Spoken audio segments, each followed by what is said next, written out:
ちゃくな右ボディ。あっと、ボディがいいな。ね、非常に素晴らしいですね。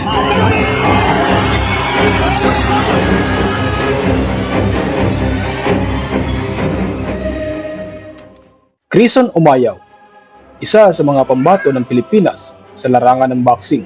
Si Umayaw ay lumaban ng 60 beses na may 24 na panalo, 31 talo at 5 draws. Nakaranas din ito ng 18 knockouts na pagkatalo. Kabilang na dito ay ang laban niya sa kilalang The Monster ng Japan, si Naoya Inoue.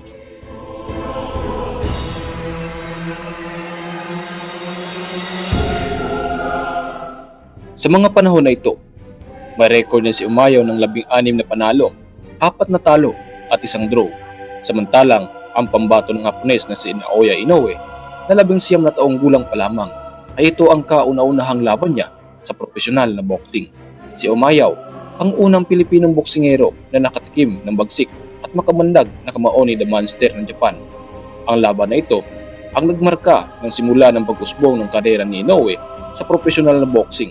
Sa murang edad na 19, ipinamalas ni Inoue ang kanyang natatanging husay at lakas na naging babala sa mundo ng boxing.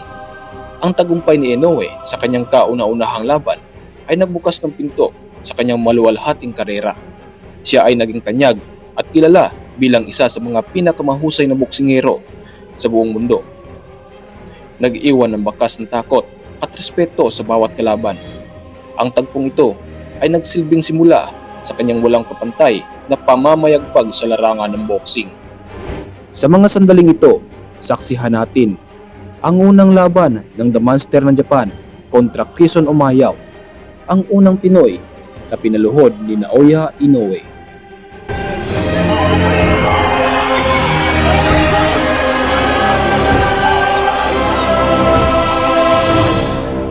And defending WBA and IBF Bantamweight Champion of the World, introducing Naoya Monster.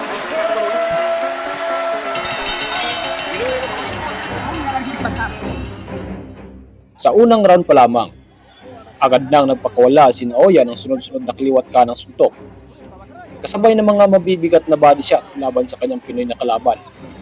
Sa pamamagitan ng isang matalim na straight to the body shot, pinatiklop niya ang kalaban sa sakit na tila ba'y pinadama niya ang bawat puwersa ng kanyang kamao.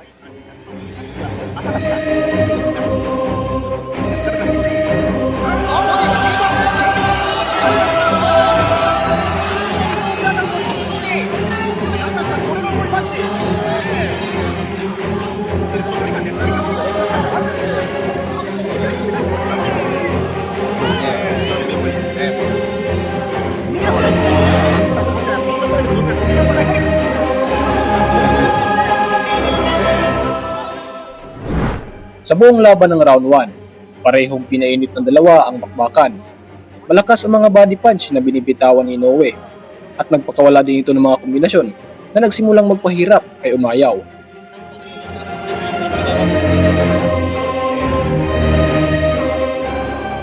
Sa round 2, nagpakita si Umayaw ng tapang sa pamamagitan ng pakikipagsabayan sa mga suntok ni Inoue. Ginamit niya rin ang kanyang taktika sa pakikipaglaban at nagpakawala ng mga kombinasyon na suntok upang may pakita ang kanyang kakayahan.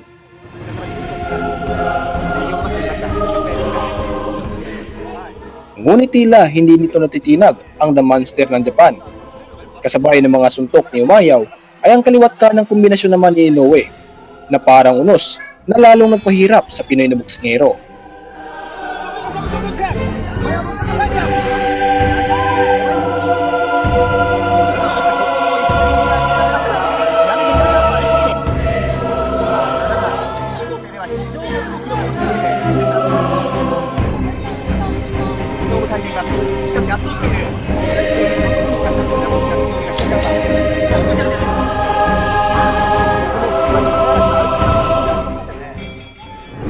Unti-unting pinapayanig ni Inoue ang Pinoy na boksingero sa bisa ng kanyang makamandag na kamao sa loob ng ikalawang round.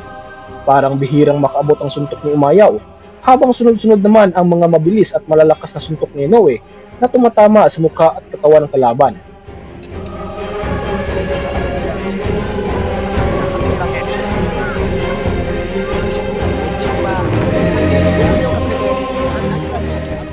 Sa ikatlong round ng bakbakan, tila nauubusan na ng hangin si Umayaw. Ngunit hindi pa rin ito umatras sa malahalimaw ng Japan. Ang kanyang determinasyon ay nangigibabaw, pilit na naghahanap ng pagkakataong makabawi. Subalit, kapansin-pansin ang hirap ng ating Pinoy na pambato na patimbuwagin si Inoue na para bang isang matatag na pader sa gitna ng ring.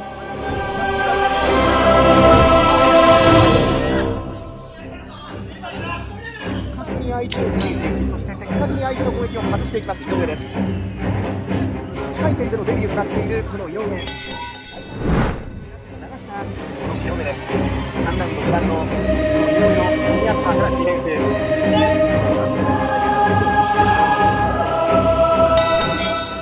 ス。 Sa pang-apat na round ng bakbakan, nagiging mas kapanapanabik ang bawat sandali.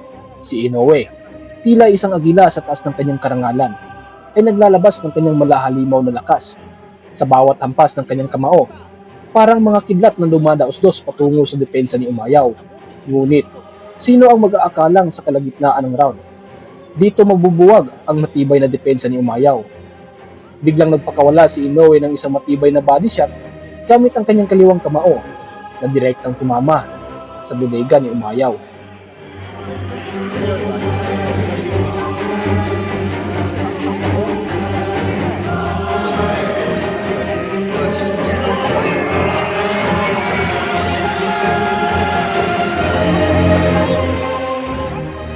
Natapos ang laban sa loob ng 4 na round at nanalo si Naoya Inoue sa pamamagitan ng knockout win, at ito ang kauna-unahang knockout history ni Inoue na tumatak sa kanyang professional boxing noong taong 2012. The Monster, at kilala sa kanyang hindi matatawarang bilis, lakas at teknik sa loob ng ring. Pagkatapos ng laban na ito, mabilis na umakyat ang ranggo ni Inoue. Ito ang nagsilbing unang hakbang sa kanyang daan patungo sa pagiging multi-division world champion. Sa kasalukuyan, hawak niya ang mga titulo ng 3 magkaibang weight classes. Bukod sa kanyang mga titulo, ang mga laban ni Inoue ay tunay na kahanga-hanga. Kilala siya sa kanyang knockout power na may karamihan sa kanyang mga laban ay nagtatapos sa knockout victories.